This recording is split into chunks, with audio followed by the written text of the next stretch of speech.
अस्सलाम वालेकुम दोस्तों, मैं फिर से आप लोगों के सामने हाजिर हुआ हूँ सऊदी अरब की कुछ खास खबरों के साथ। जो लोग हमारे वीडियो को देख रहे हैं, जो लोग हमारे चैनल पर नए हैं, हमारे चैनल को सब्सक्राइब जरूर कीजिएगा और वीडियो को लाइक और शेयर ज़रूर कीजिएगा। सऊदी अरब के अंदर काम करने वाले जो भी वर्कर हैं और उसका जो कॉन्ट्रैक्ट होता है, एग्रीमेंट होता है, और अगर वो छुट्टी जाना चाहता है या फिर फाइनल एग्जिट जाना है चाहता है, कंपनी छोड़ के अपने देश वापस जाना होता है, तो कंपनी के तरफ से एंड ऑफ सर्विस मिलता है। अगर आप कंपनी छोड़ करके फाइनल एग्जिट जाते हैं अपने देश, तो कंपनी आपको एंड ऑफ सर्विस देती है, बोनस देती है।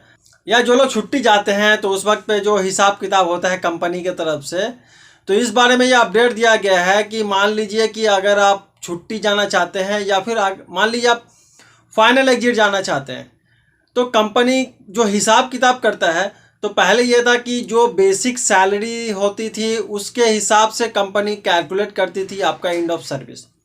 अभी जो नया रूल आया है उसके हिसाब से आपको जितना सैलरी अभी मिल रहा है इन हैंड, आपको उसके हिसाब से आपका एंड ऑफ सर्विस कैलकुलेशन होगा जब आप कंपनी छोड़ रहे होंगे। मान लीजिए आपका सैलरी 1500 है या फिर 2000 है, और अगर आप मान लीजिए 2 साल या 5 साल है, जितना साल आप काम करते हैं कंपनी के अंदर, और उसके बाद अगर आप फाइनल एग्जिट जाते हैं, कंपनी की तरफ से एंड ऑफ सर्विस आपको जो मिलेगा, तो आपका जो करंट सैलरी रहेगा उसके हिसाब से आपका कैलकुलेशन होगा एंड ऑफ सर्विस। क्योंकि पहले जो बोनस मिलता था या एंड ऑफ सर्विस मिलता था, तो उसमें बहुत सारा जो मान लीजिए कि आपका सैलरी जो भी होता था उसके अंदर बहुत सारा अलाउंस शामिल होता था। हाउस अलाउंस होता है, ट्रैवलिंग अलाउंस होता है, तो और बहुत सारे अलाउंस उसके साथ ऐड होता है। ऐड होने के बाद में आपको 1500 या 2000 हैंड में मिलता है, इन हैंड।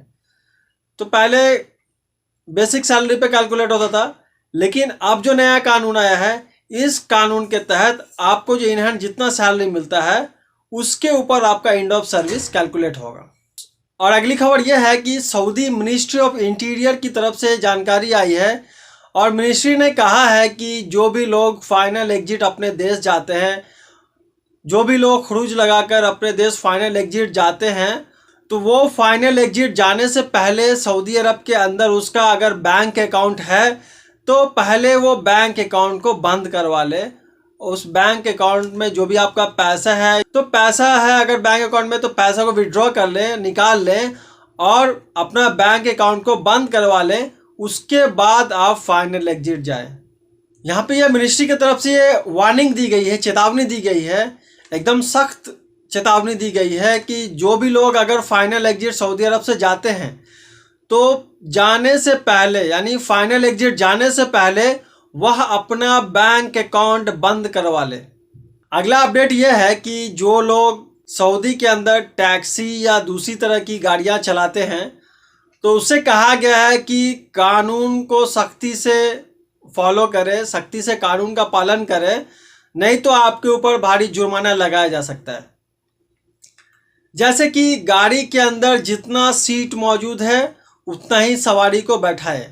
तो कहा यह गया है कि गाड़ी के अंदर जितना सीट है उतना ही सवारी को बैठाए गाड़ी के अंदर, और सीट से ज़्यादा सवारी अगर आप बैठाते हैं गाड़ी के अंदर तो आपके ऊपर भारी जुर्माना लगाया जा सकता है।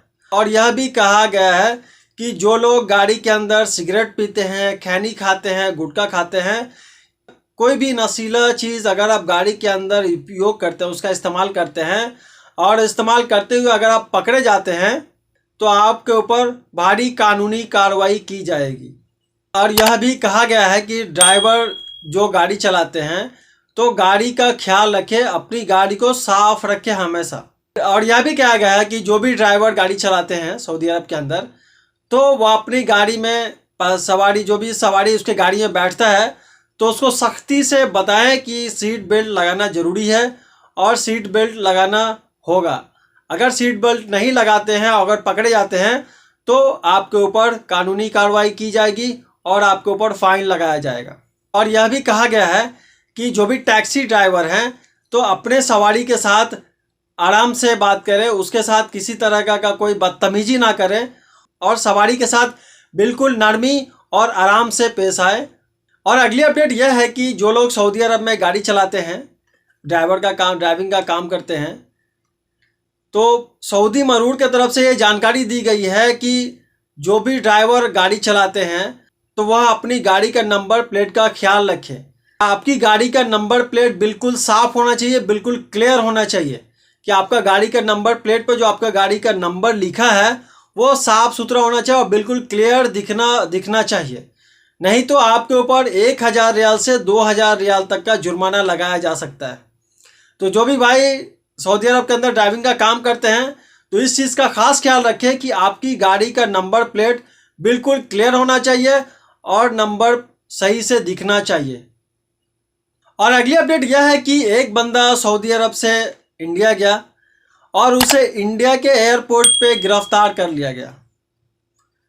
उसकी गिरफ्तारी का कारण यह है कि वह बंदा भारी मात्रा में सऊदी अरब से सोना ले जा रहा था इंडिया, और वहाँ एयरपोर्ट पे चेकिंग के दौरान उसको पकड़ लिया गया, उसका सोना को जब्त कर लिया गया और वह बंदा को गिरफ्तार कर लिया गया। जितना लिमिट है सऊदी अरब से सोना लेकर जाने का इंडिया में, उसी लिमिट के अनुसार आप सऊदी अरब से इंडिया सोना लेकर के जाएं।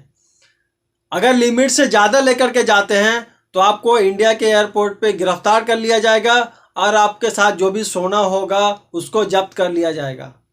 तो इस चीज़ का खास ख्याल रखें कि जब भी आप सऊदी अरब से इंडिया सफ़र कर रहे होंगे तो अपने साथ लिमिट के अंदर ही सोना लेकर के सफ़र करें। नहीं तो लिमिट से ज़्यादा लेकर के जाएंगे तो एयरपोर्ट पे आपको गिरफ्तार कर लिया जाएगा और सोना भी आपसे जब्त कर लिया जाएगा। एक बंदा दुबई से इंडिया आ रहा था और उसे इंडिया के एयरपोर्ट पे गिरफ्तार कर लिया गया क्योंकि उसके पास भी भारी मात्रा में सोना था और ये सोना लगभग 10 करोड़ का सोना था उसके पास। इंडिया के एयरपोर्ट पे उनको गिरफ्तार कर लिया गया है और उसका सोना भी जब्त कर लिया गया है। तो जो भी विदेशी भाई हैं जो विदेश से अपने इंडिया वापस जा रहे होते हैं तो इस चीज़ का खास ख्याल रखिएगा कि जितना लिमिट है लिमिट के अंदर ही सोना लेकर के जाइएगा इंडिया, नहीं तो आपका भारी भरकम नुकसान हो सकता है। ये कुछ खास जानकारी थी जो मैंने आप लोगों के साथ शेयर किया हूँ। तो हमारे वीडियो को लाइक और शेयर ज़रूर कीजिएगा और हमारे चैनल को भी सब्सक्राइब ज़रूर कीजिएगा। तब तक दीजिए इजाज़त, फिर मिलते हैं अगली वीडियो के साथ। अल्लाह हाफिज़।